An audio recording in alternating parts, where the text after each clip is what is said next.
নমস্কার, পলিকিলে আপনাদের সবাইকে স্বাগত। আশা করি আপনারা সকলে ভালো আছেন। যে কোনো বাঙালির কাছে উইকেন্ডের একটা স্পেশাল মজা আছে, যদিও কেউ খুব একটা বলে না। সেটা হচ্ছে মাটন কারি।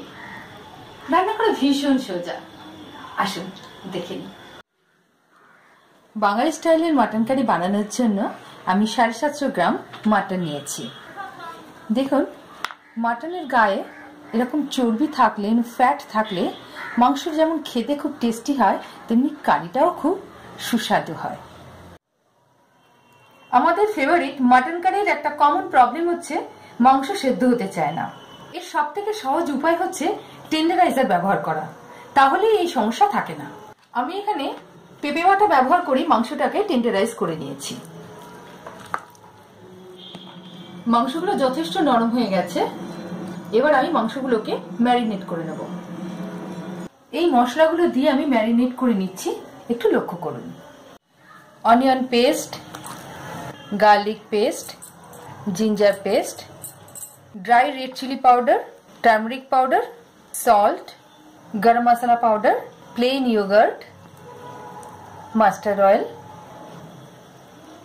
খুব ভালো করে মাংস এবং মশলাগুলো মিশিয়ে নিতে হবে। এরকম ভাবে ম্যারিনেট করে ঘন্টাখানেকের জন্য রেখে দিন। আমি ম্যারিনেট করা মাংসটাকে ফ্রিজ থেকে বার করে নিয়েছি। আপনি যদি ফ্রিজে ম্যারিনেট করে রাখেন, তাহলে রান্না করার 10-15 মিনিট আগে রুম টেম্পারেচারে রেখে দেবেন। কড়াইতে 2 চামচ তেল গরম করে নিন। তেল গরম হয়ে গেলে গোটা জিরে, তেজপাতা দিয়ে সামান্য একটু নেড়ে নিন। এর মধ্যে একটু কুচনো পেঁয়াজ দিয়ে দিন।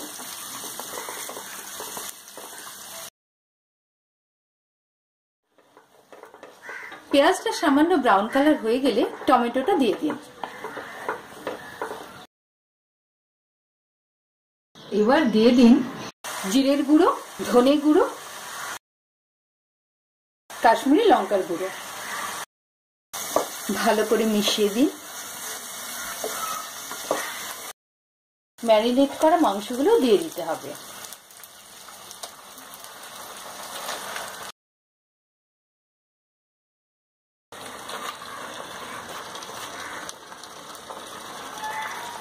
খুব ভালো করে মিশিয়ে দিতে হবে।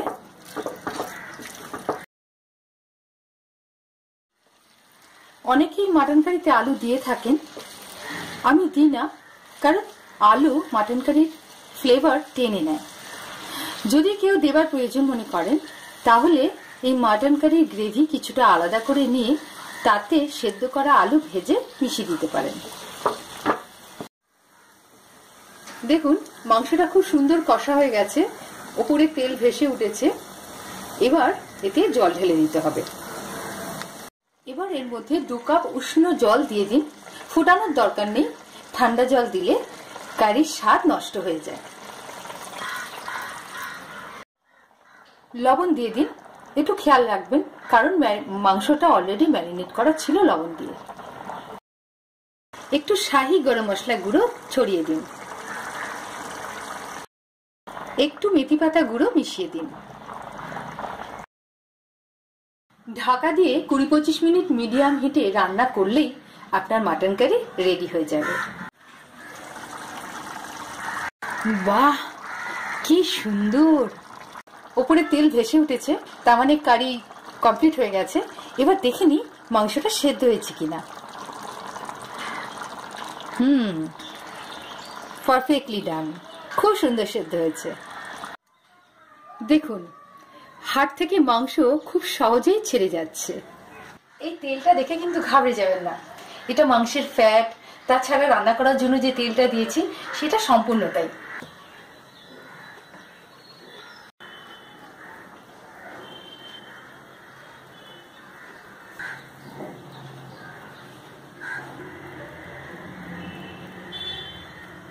যেমন সর্বঘাটের কাঁঠালি কলা, তেমনি সব সিজনেরই প্রিয় মাটন কারি।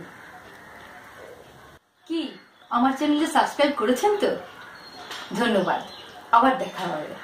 আজকের মতো আসি, টাটা।